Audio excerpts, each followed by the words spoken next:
નમસ્કાર દર્શક મિત્રો, બી ન્યૂઝમાં આપ સૌનું હાર્દિક સ્વાગત છે। ચાલો નિહાળના સમાચાર।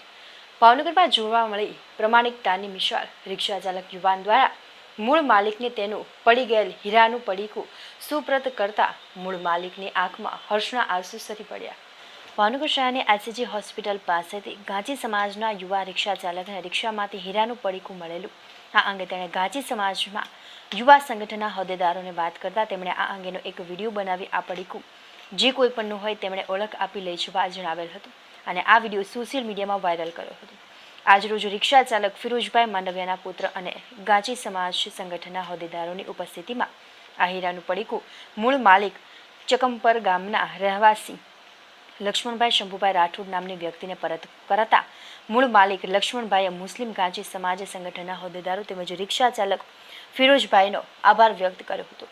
લક્ષ્મણભાઈ રાઠોડ તેના સંબંધીને એસસીજી હોસ્પિટલમાં સારવાર અર્થે દાખલ કરેલા હોય તેની ખબર અંતર પૂછવા માટે ફિરોજભાઈ માંડવિયાની રિક્ષામાં બેસી આવેલા હોય ત્યારે આ ઘટના બનવા પામી હતી। આ કળયુગના સમયમાં પણ ગાંચી યુવક રિક્ષા ચાલકની પ્રેરણા જોવા મળી હતી।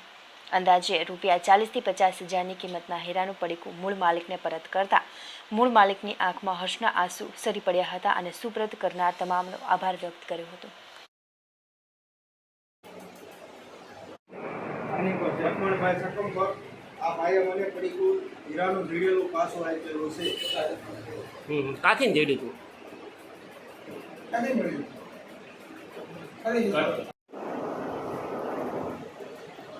આ મારું પડીકું પાછું મળ્યું।